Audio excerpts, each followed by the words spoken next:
Welcome to Through the Bible in a Year with Pastor John. We invite you to join us at 1 Oakleigh Avenue in North Providence, Rhode Island. This podcast is presented to you by The Way Ministries, supported by listeners like you. For donations, live videos, podcasts, and more, please visit www.thewayministriesri.org. Thank you and have a great day.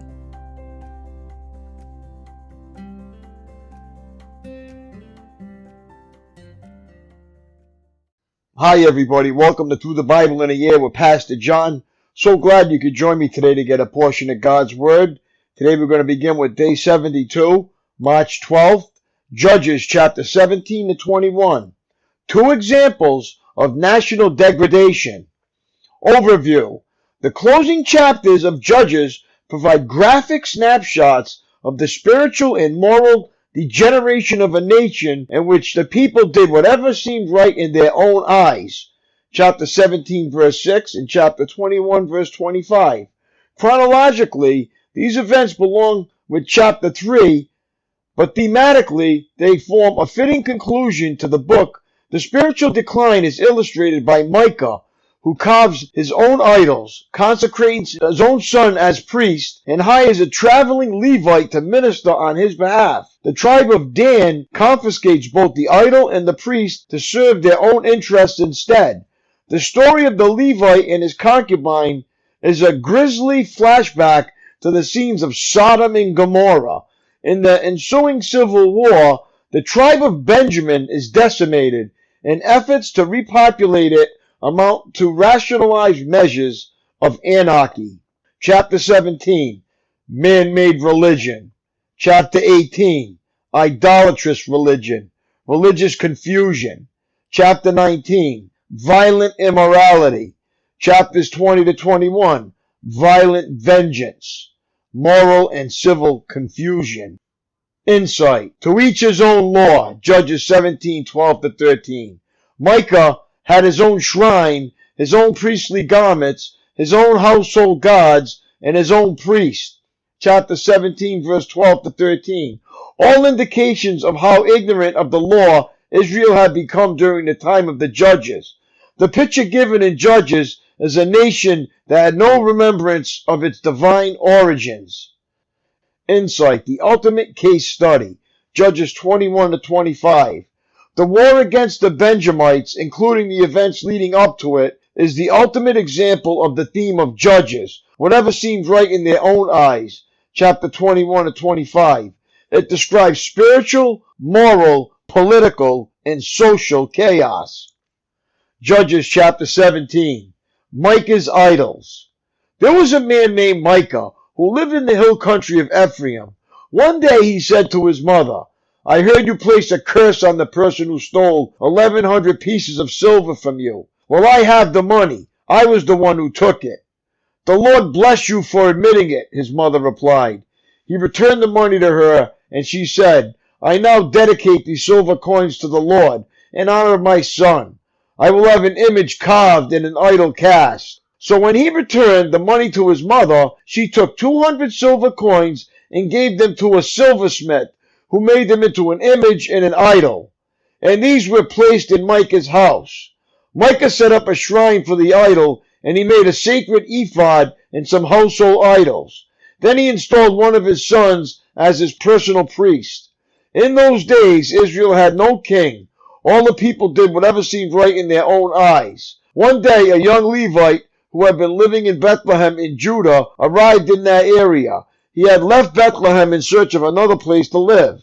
And as he traveled, he came to the hill country of Ephraim. He happened to stop at Micah's house as he was traveling through. "Where are you from?" Micah asked him. He replied, "I am a Levite from Bethlehem in Judah, and I am looking for a place to live."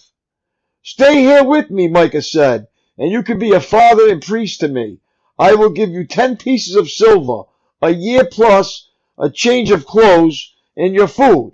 The Levite agreed to this, and the young man became like one of Micah's sons. So Micah installed the Levite as his personal priest, and he lived in Micah's house. "I know the Lord will bless me now," Micah said, "because I have a Levite serving as my priest." Judges chapter 18. Idolatry in the tribe of Dan. Now, in those days, Israel had no king, and the tribe of Dan was trying to find a place where they could settle, for they had not yet moved into the land assigned to them when the land was divided among the tribes of Israel. So the men of Dan chose from their clans 5 capable warriors from the towns of Zorah and Eshtaol to scout out a land for them to settle in. When these warriors arrived in the hill country of Ephraim, they came to Micah's house and spent the night there. While at Micah's house, they recognized the young Levite's accent, so they went over and asked him, "Who brought you here, and what are you doing in this place? Why are you here?" He told them about his agreement with Micah and that he had been hired as Micah's personal priest. Then they said, "Ask God whether or not our journey will be successful." "Go in peace," the priest replied, "for the Lord is watching over your journey." So the 5 men went on to the town of Laish, where they noticed the people living carefree lives. Like the Sidonians, they were peaceful and secure. The people were also wealthy because their land was very fertile, and they lived a great distance from Sidon and had no allies nearby. When the men returned to Zorah and Eshtaol, their relatives asked them, "What did you find?" The men replied, "Come on, let's attack them. We have seen the land and it is very good. What are you waiting for? Don't hesitate to go and take possession of it. When you get there, you will find the people living carefree lives. God has given us a spacious and fertile land, lacking in nothing." So 600 men from the tribe of Dan, armed with weapons of war, set out from Zorah to Eshtaol. They camped at a place west of Kiriath Jearim in Judah, which is called Menah Dan to this day. Then they went on from there into the hill country of Ephraim and came to the house of Micah. The 5 men who had scouted out the land around Laish explained to the others, "These buildings contain a sacred ephod, as well as some household items, a carved image and a cast idol. What do you think you should do?" Then the 5 men turned off the road and went over to Micah's house, where the young Levite lived, and greeted him kindly. As the 600 armed warriors from the tribe of Dan stood at the entrance of the gate, the 5 scouts entered the shrine and removed the carved image, the sacred ephod, the household idols, and the cast idol. Meanwhile, the priest was standing at the gate with 600 armed warriors. When the priest saw the men carrying all the sacred objects out of Micah's shrine, he said, "What are you doing?" "Be quiet and come with us," they said. "Be a father and priest to all of us. Isn't it better to be a priest for an entire tribe and clan of Israel than for the household of just one man?" The young priest was quite happy to go with them, so he took along the sacred ephod, the household idols, and the carved image. They turned and started on their way again, placing their children, livestock, and possessions in front of them. When the people from the tribe of Dan were quite a distance from Micah's house, the people who lived near Micah came chasing after them.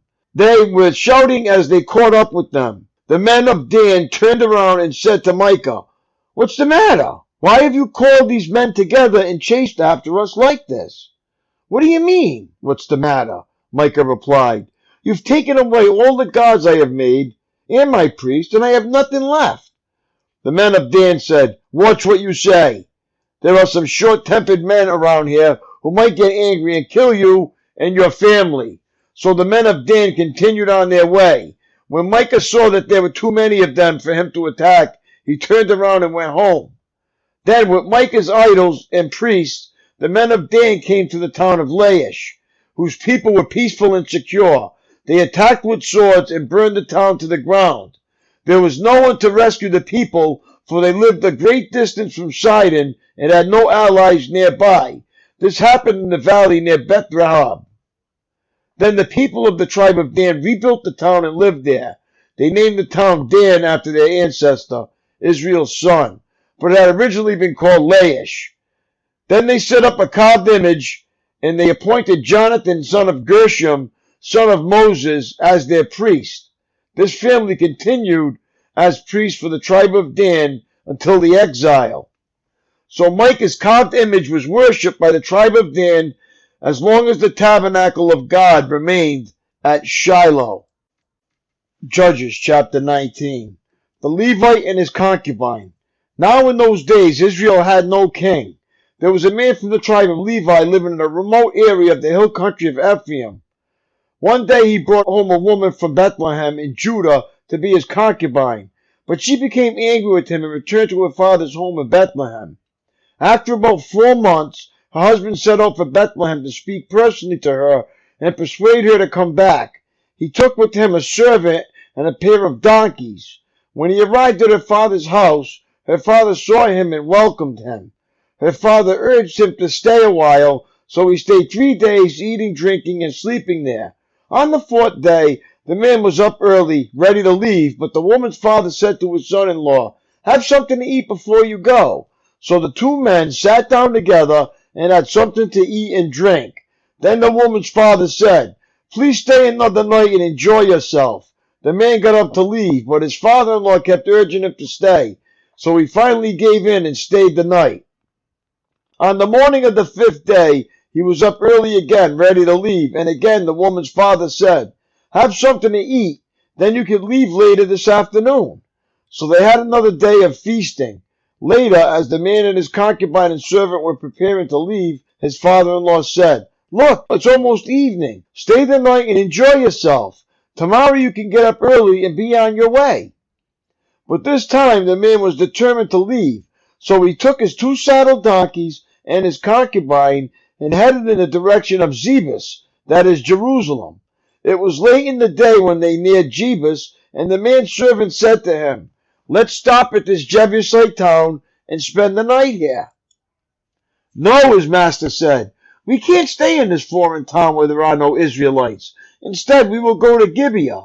Come on, let's try to get as far as Gibeah or Ramah, and we'll spend the night at one of those towns." So they went on. The sun was setting as they came to Gibeah, a town in the land of Benjamin. So they stopped there to spend the night. They rested in the town square, but no one took them in for the night. That evening, an old man came home from his work in the fields. He was from the hill country of Ephraim, but he was living in Gibeah, where the people were from the tribe of Benjamin. When he saw the travelers sitting in the town square, he asked them where they were from and where they were going. "We have been in Bethlehem in Judah," the man replied. We are on our way to a remote area in the hill country of Ephraim, which is my home. I traveled to Bethlehem, and now I'm returning home. But no one has taken us in for the night, even though we have everything we need. We have straw and feed for our donkeys, and plenty of bread and wine for ourselves." "You are welcome to stay with me," the old man said. "I will give you anything you might need, but whatever you do, don't spend the night in the square." So he took them home with him and fed the donkeys. After they washed their feet, they ate and drank together. While they were enjoying themselves, a crowd of troublemakers from the town surrounded the house. They began beating at the door and shouting to the old man, "Bring out the man who is staying with you so we can have sex with him." The old man stepped outside to talk to them. "No, my brothers, don't do such an evil thing, for this man is a guest in my house, and such a thing would be shameful. Here, take my virgin daughter and this man's concubine. I will bring them out to you, and you can abuse them and do whatever you like. But don't do such a shameful thing to this man." But they wouldn't listen to him, so the Levite took hold of his concubine and pushed her out the door. The men of the town abused her all night, taking turns raping her until morning. Finally, at dawn, they let her go. At daybreak, the woman returned to the house where her husband was staying. She collapsed at the door of the house and lay there until it was light. When her husband opened the door to leave, there lay his concubine with her hands on the threshold. He said, "Get up, let's go." But there was no answer. So he put her body on his donkey and took her home. When he got home, he took a knife and cut his concubine's body in 12 pieces. Then he sent one piece to each tribe throughout all the territory of Israel. Everyone who saw it said, "Such a horrible crime has not been committed in all the time since Israel left Egypt. Think about it. What are we going to do? Who is going to speak up?" Judges chapter 20. Israel's war with Benjamin. Then all the Israelites were united as one man from Dan in the north to Beersheba in the south, including those from across the Jordan in the land of Gilead. The entire community assembled in the presence of the Lord at Mizpah. The leaders of all the people and all the tribes of Israel, 400,000 warriors armed with swords, took their positions in the assembly of the people of God. The word soon reached the land of Benjamin that the other tribes had gone up to Mizpah. The Israelites then asked, how this terrible crime has happened. The Levite, the husband of the woman who had been murdered, said, my concubine and I came to spend the night in Gibeah, a town that belongs to the people of Benjamin. That night, some of the leading citizens of Gibeah surrounded the house, planning to kill me, and they raped my concubine until she was dead. So I cut her body into 12 pieces and sent the pieces throughout the territory assigned to Israel, for these men have committed a terrible and shameful crime. Now then, all of you, the entire community of Israel, must decide here and now what should be done about this. And all the people rose to their feet in unison and declared, none of us will return home. No, not even one of us. Instead, this is what we will do to Gibeah. We will draw lots to decide who will attack it. 1/10 of the men from each tribe will be chosen to supply the warriors with food, and the rest of us will take revenge on Gibeah of Benjamin for the shameful thing they have done in Israel. So all the Israelites were completely united, and they gathered together to attack the town. The Israelites sent messengers to the tribe of Benjamin saying, what a terrible thing has been done among you. Give up those evil men, those troublemakers from Gibeah, so we can execute them and purge Israel of this evil. But the people of Benjamin would not listen. Instead, they came from their towns and gathered at Gibeah to fight the Israelites. In all, 26,000 of their warriors armed with swords arrived at Gibeah to join the 700 elite troops who lived there. Among Benjamin's elite troops, 700 were left-handed, and each of them could sling a rock and hit a target within a hair's breadth without missing. Israel had 400,000 experienced soldiers armed with swords, not counting Benjamin's warriors. Before the battle, the Israelites went to Bethel and asked God, which tribe should go first to attack the people of Benjamin? The Lord answered, Judah is to go first. So the Israelites left early the next morning and camped near Gibeah. Then they advanced towards Gibeah to attack the men of Benjamin. But Benjamin's warriors, who were defending the town, came out and killed 22,000 Israelites on the battlefield that day. But the Israelites encouraged each other and took their positions again at the same place they had fought the previous day. For they had gone up to Bethel and wept in the presence of the Lord until evening. They had asked the Lord, should we fight against our relatives from Benjamin again? And the Lord had said, go out and fight against them. So the next day they went out again to fight against the men of Benjamin. But the men of Benjamin killed another 18,000 Israelites, all of whom were experienced with the sword. Then all the Israelites went up to Bethel and wept in the presence of the Lord and fasted until evening.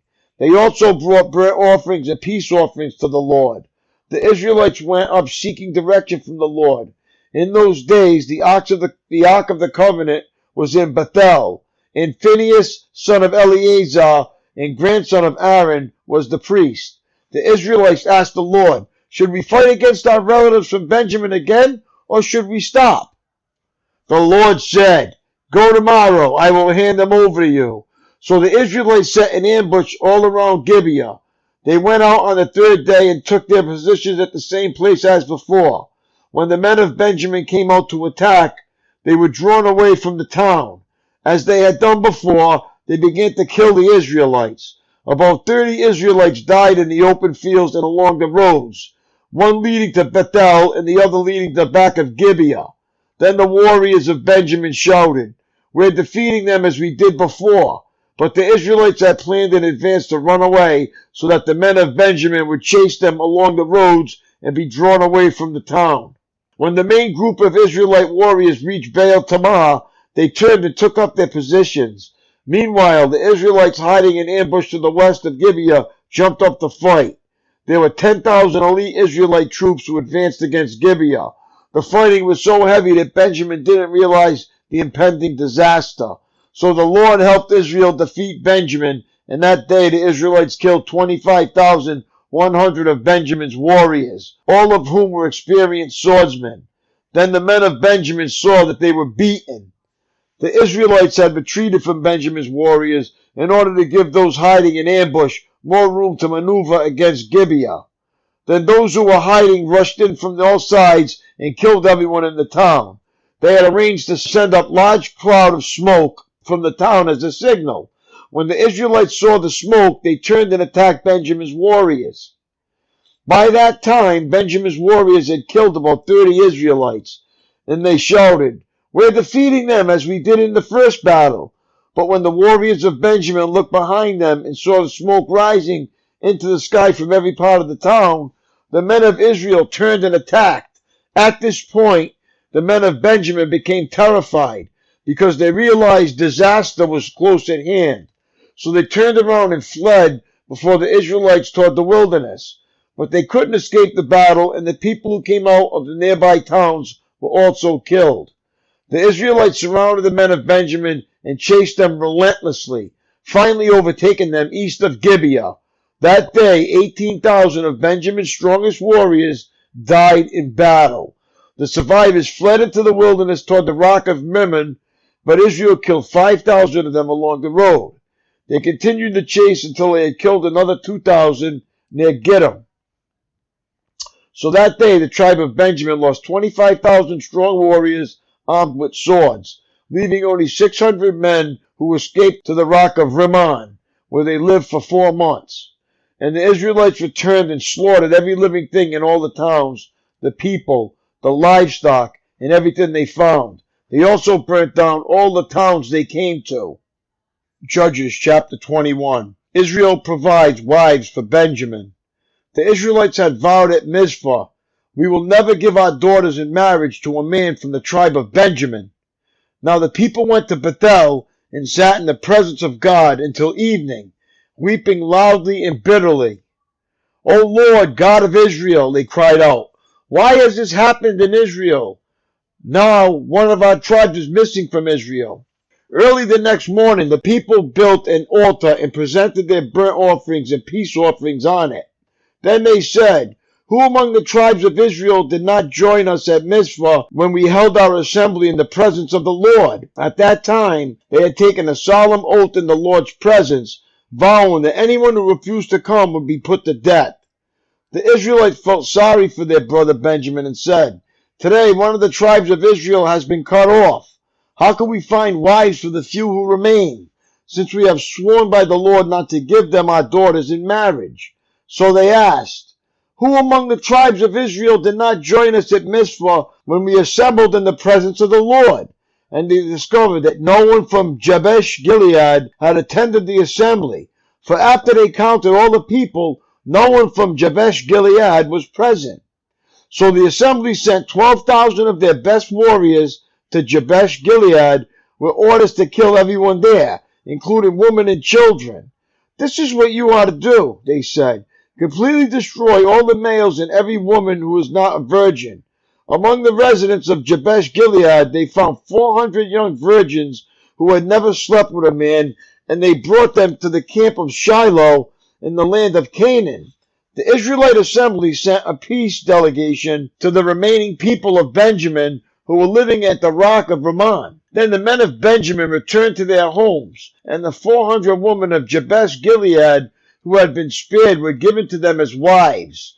But there were not enough women for all of them. The people felt sorry for Benjamin because the Lord made this gap among the tribes of Israel. So the elders of the assembly asked, "How can we find wives for the few who remain, since the women of the tribe of Benjamin are dead? There must be heirs for the survivors so that the entire tribe of Israel is not wiped out. But we cannot give them our own daughters in marriage because we have sworn with a solemn oath that anyone who does this will fall under God's curse." Then they thought of the annual festival of the Lord held in Shiloh, south of Lebonah, and north of Bethel, along the east side of the road that goes from Bethel to Shechem. They told the men of Benjamin who still needed wives, "Go and hide in the vineyards. When you see the young women of Shiloh come out of their dances, rush out from the vineyards, and each of you can take one of them home into the land of Benjamin to be your wife.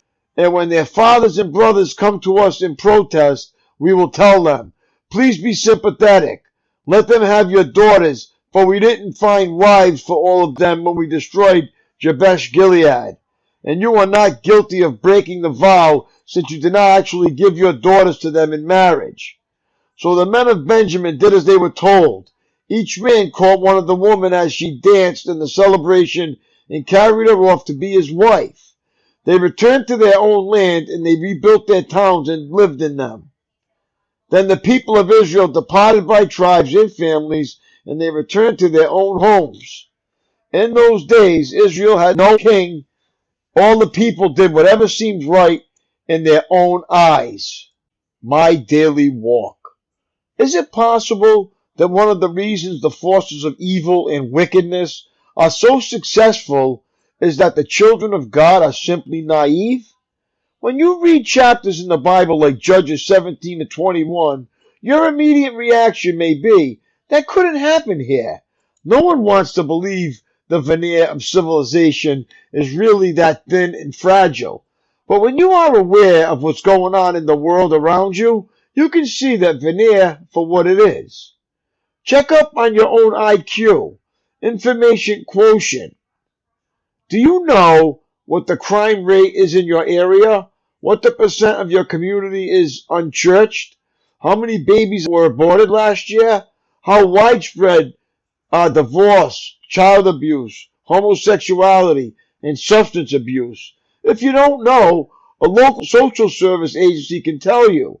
Knowing some of those statistics can help you pray more intelligently and perhaps enable you to make a difference for Christ by helping some of the hurting people whom these statistics represent. Those who believe that people aren't so bad must never have been parents. That's all for today, my friends. It was great reading along with you. Have a great day, and God bless. And I will see you tomorrow. Lord willing. Peace.